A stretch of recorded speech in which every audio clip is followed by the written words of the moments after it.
Lifting weights isn't just about muscle. It's a secret powerhouse to boosting your mental well-being. Get ready to explore the link between resistance training and a happier, healthier mind. This video will give you the exact reasons you need to resistance train for mental health and give you a guideline on how to implement it. I have some personal interest in actually making this video because to begin with, I couldn't even talk. I couldn't even get a word out in the classroom. I couldn't answer questions because I was scared. In social situations, I couldn't date. I just honestly was really anxious all the time, and I actually felt depressed because of how anxious I was. I remember once I went for an interview and literally I was so shocked I got the interview, but when I got there I couldn't really say much. I couldn't really speak for myself. I couldn't really answer any questions. So we got to the end of the interview and the interviewer was like, you didn't really say much. I don't think you actually really want this job. I tried to actually speak out, but nothing would really come out, and everything that came out wasn't really making sense. My active pursuit of resistance training actually was one of the key moments that changed that. It encouraged me to read more, actually do a degree. And through resistance training, I was really able to find myself. Resistance training has been shown to have positive effects on your mental health. And we go to 4 ways it can actually help you and give you a game plan to start implementing it now. Resistance training can boost the release of mood boosting chemicals, more specifically endorphins. Endorphins are released during exercise. They're great at reducing pain and boosting your overall mood. This is not a claim I'm pulling out of thin air. This is backed by research. A study published in the Journal of Psychiatry and Neuroscience found that resistance training can significantly increase endorphin levels, leading to reduced depression, anxiety, and improved self-esteem. So Arnold wasn't too far off the mark when he was talking about how it felt. It's as satisfying to me as coming is, you know, as having sex with a woman and coming. So can you believe how much I am in heaven?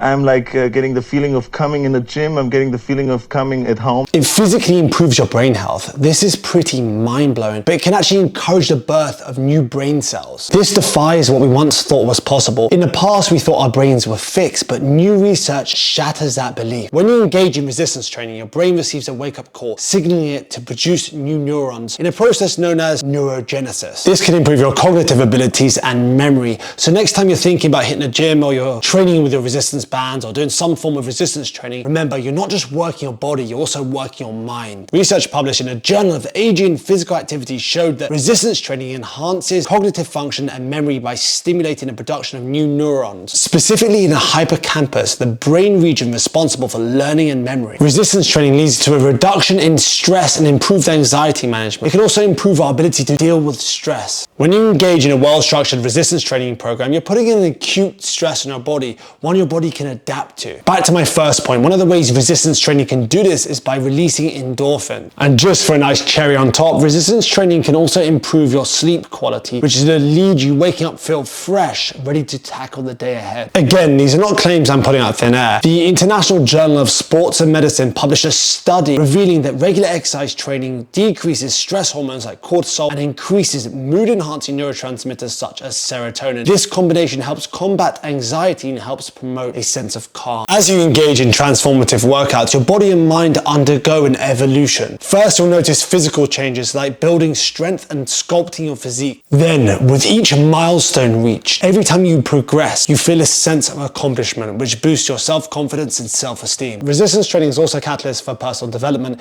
It teaches you self-discipline, perseverance, and resilience. As you conquer challenging workouts, you push through limitations, you'll realize your true potential and a newfound self-belief. This sense of empowerment fuels your self-esteem and helps you radiate with confidence in all areas of your life. Regular resistance training improves self-esteem and body image. Remember, this is not about having a shredded six-pack and single-digit body fat. It's all about improving the way you look and you feel. That's all relative. It's about never comparing yourself to others and always having self-compassion. Now for the action items. How do you utilize resistance training to improve your mental health? The first thing you want to do is take a look at your schedule and see how many sessions a week you can actually commit to. You want to start strong. You don't want to set unrealistic expectations of yourself and then let yourself down and then be disheartened. If you're just starting out, you're getting back into training after a long layoff, I suggest 2 to 3 full body sessions a week. This can be done with weights in the gym, weights at home, body weights and bands from home. It's completely up to you. You can also start with as little as 1 workout a week. And if you want to do this, you can start with the workout on screen right now. The one thing I would do is make sure your routines are progressive and make sure you're